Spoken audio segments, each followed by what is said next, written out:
देशांतर्गत द्राक्ष आणि बेदाणा उत्पादक शेतकऱ्यांच्या विविध प्रलंबित प्रश्नाकडे सरकारचे लक्ष वेधण्यासाठी राज्य द्राक्ष बागायतदार संघातर्फे आज सांगलीच्या जिल्हाधिकारी कार्यालयावर मोर्चा काढण्यात आला। अफगाणिस्तानामधून होणारी बेदाणा आयात आणि स्थानिक शेतकऱ्यांच्या समस्याबाबत प्रशासनाला जाब विचारण्यासाठी शेतकऱ्यांनी एल्गार पुकारलाय। चीनी बेदाण्याची चोरून तस्करी करणाऱ्या तस्करावर मोक्का लावावा, सदरचा बेदाणा विक्री करणाऱ्यावर कारवाई करावी अशी मागणी यावेळी करण्यात आली। सांगलीतील क्रांतिसिंह नाना पाटील यांच्या पुतळ्यापासून या मोर्चाला सुरुवात झाली। 2 किलोमीटर पायपीट करत या मोर्चाने सांगलीच्या जिल्हाधिकारी कार्यालयावर धडक मारली। अफगाणिस्तानमधून निकृष्ट दर्जाचा बेदाणा मोठ्या प्रमाणात आलेला आहे, त्याला रंग देऊन तो स्थानिक बाजारात विकला जात असल्याचे द्राक्ष बागायतदार संघाच्या पदाधिकाऱ्यांनी उघड करत त्यांच्यावर कारवाईची मागणी केली होती। मात्र त्याबाबत ठोस काही न झाल्याने शेतकरी आक्रमक झालेत। भाऊसाहेब फुंडकर फळबाग लागवड योजनेत द्राक्ष पिकाचा समावेश करावा, तसेच नॅशनल हॉर्टिकल्चर बोर्डाच्या योजनेत लाभ मिळवण्यासाठी असलेल्या जाचक अटी रद्द करून शेतकऱ्यांना थेट फायदा मिळवून द्यावा, शेतकऱ्यांना सरसकट कर्जमाफी मिळावी अशी मागणी यावेळी करण्यात आली। यामध्ये जिल्ह्यातील हजारो द्राक्ष उत्पादक शेतकरी सहभागी झाले। माझं नाव मारुती चव्हाण, मी महाराष्ट्र राज्य द्राक्ष बागायतदार संघाचा उपाध्यक्ष आहे।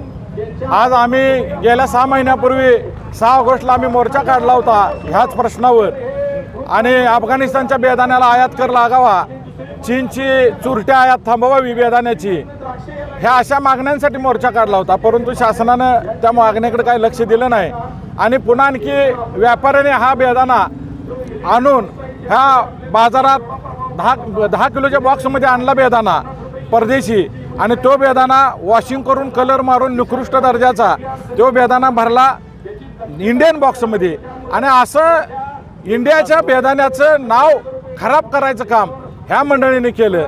म्हणून आम्हाला धाड टाकावी लागली की बाबा ही निदर्शनास आणून द्यावं लागलं की बाबा असं घडायला लागलं आणि आपल्या इंडियन बेदाण्याचं नाव खराब व्हायला लागलं, कारण ही एक मोठी इंडस्ट्री आहे। ह्याच्यात आम्ही हा बेदाणा जप्त करावा, तो बेदाणा प्रशासनानं लवकरात लवकर जप्त करून, दुसरी आमची मागणी अफगाणिस्तानच्या बेदाण्याला आयात कर लावावा, त्याशिवाय या चोऱ्या थांबणार नाहीत।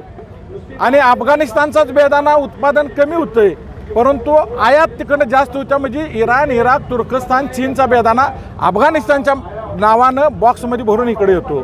ह्याच्यात तिसरी मागणी आमची आहे की चीनमध्ये गेल्या 5-6 वर्षात 12 लाख एकर द्राक्षाची बाग वाढल्या, आणि ही 12 लाख एकर द्राक्षाची बाग वाढली असताना तिकडली द्राक्ष आज आपल्या भारतीय बाजारपेठेत, किंबहुना जिथं द्राक्ष मोठ्या प्रमाणात पिकतात त्या सांगली तासगाव तालुक्यात सुद्धा ती द्राक्ष बाजारात आली, म्हणजे भारतातल्या मेट्रो सिटीत किती आले असतील।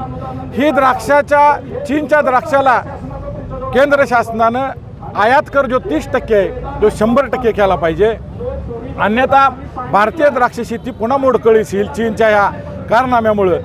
आणि ह्याच्यावर सरकारनं खरोखर ह्या 2 गोष्टी तर पहिल्या प्राधान्याने घ्याव्यात, आणि ह्या महाराष्ट्रात आणि देशात कर्नाटक, महाराष्ट्र या राज्यातल्या शेतकरी 70 लाख लोकांना रोजगार देतो, आणि या 70 लाख लोकांना रोजगार देत असताना त्याला आज आपल्याला त्या लोकांच्यावर बेकारीची कुऱ्हाड येण्याची शक्यता आहे।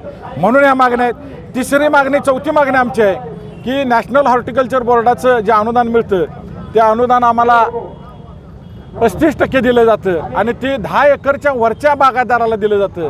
तर लहान बागायतदार उभा करायचा असेल, कारण आपल्या इथं भारतात लँड होल्डिंग कमी आहे, आणि कमी लँड होल्डिंगला लहान शेतकऱ्याला तुम्ही कसल्याही परिस्थितीत 1 एकरपासून NHBचं अनुदान मिळावं। महाराष्ट्र शासनानं पांडुरंग फुंडकर योजनेत द्राक्ष बागेदारांचा बागेचा समावेश करावा, द्राक्ष पिकांचा रोजगार हमी योजनेत समावेश करावा। तसंच जे शेतकऱ्यांचं पैसे बुडवले जातात व्यापाऱ्यांच्या मार्फत, त्या शेतकऱ्यांचं पैसे बुडवणाऱ्या व्यापाऱ्यांना मोकासारखा कायदा तयार करावा। आज अखेर तो देश स्वातंत्र्य होऊन 70 वर्षात झाला नाही, तो झाला पाहिजे। आमची पुढची मागणी अशी असणार आहे की आज शालेय पोषण आहारात बेदाण्याचा समावेश करा।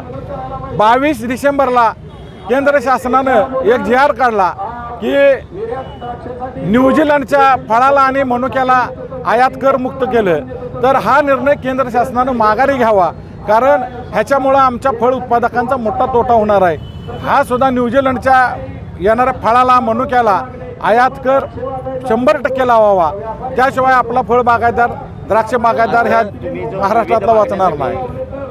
काय केलं तुम्ही या सगळ्या मागण्यांच्यासाठी? आज काय केलं? मागण्या मान्य झाल्या नाही तर तुम्ही काय करणार? आम्ही मागण्या जर मान्य नाही झाल्या तर पुढच्या वेळेला आम्ही बायका पोरं घेऊन रस्त्यावर उतरू, आम्ही अजून ह्याच्यावर मोर्चाची तीव्रता वाढवू. दाढी टाकू. आम्ही जर ह्या बेदाना जर या लागला असा चोरीच्या मार्गानं तुम्ही लिगली आणताय तर मग हे लिगली आणून आमच्या इंडियन बॉक्समध्ये का भरता?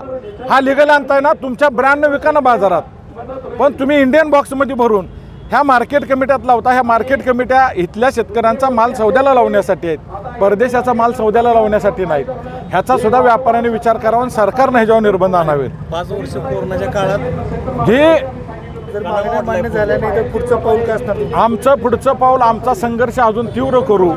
आम्ही लोकशाही मार्गानं आंदोलन करू. वेळ पडली तर सगळं आम्ही मंत्रालयावर धडक टाकू.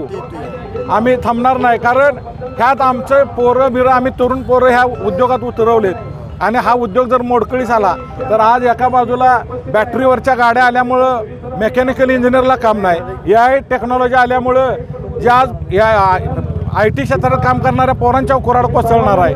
ह्या लोकांच्या बेकारी हटवायची असेल तर आम्हाला आमच्या पोरांना ह्या उद्योग टिकवलाच पाहिजे. मी ॲडव्होकेट समीर पटवर्धन, सांगली. समीर विष्णू गायकवाड, आता कैलासवासी म्हणावं लागेल त्याला, हा कॉम्रेड गोविंद पानसरे खून खटल्यातील 1 नंबरचा आरोपी. त्याचा आज सकाळी इथं तीव्र हृदयविकाराच्या झटक्यानं मृत्यू झालेला आहे. त्याचं आता पोस्टमॉर्टेमसुद्धा झालेलं आहे. त्याचा मृत्यू व्हायचं एक कारण जे त्याचा वकील ह्या नात्यानं मला असं वाटतं की 2015ला त्याची अटक झाली, 22 महिने त्याला विनाकारण हिंदुत्ववादी म्हणून तुरुंगात डांबलं गेलं. 2017ला त्याला जामीन मिळाला, त्याचा जामीन मीच केलेला होता. त्याच्यानंतर आज तागायत त्याला कुठेही नोकरी, धंदा, काय व्यवसाय फक्त ह्या केसमध्ये तो आरोपी असल्यामुळं त्याला काही चालू करता आलं नव्हतं आणि त्याला एक प्रचंड असा मानसिक दबाव आलेला होता ह्या केसचा. आणि तो सारखा मला बोलून दाखवायचा की मी निर्दोष असूनसुद्धा मला फासावर लटकवलं जाईल ह्याची मला भीती वाटते. आणि ह्याचा एवढा त्यानं दबाव घेतलेला होता, त्या दबावाच्या ह्याच्यातच त्याचा तीव्र हृदयविकाराच्या झटक्यानं मृत्यू झालेला आहे. माझी मेहरबान शासनाला ही विनंती राहील की अशा प्रकरणामध्ये जे आरोपी आतमध्ये आहेत, ज्यांना व्यवसाय किंवा धंदा, नोकरी ही मिळत नाही आणि ते मानसिक दबावाखाली जातात, मानसिक खच्चीकरण होतं आहे, याबद्दल शासनानं ह्याची नोंद घ्यावी आणि योग्य ती कारवाई करावी.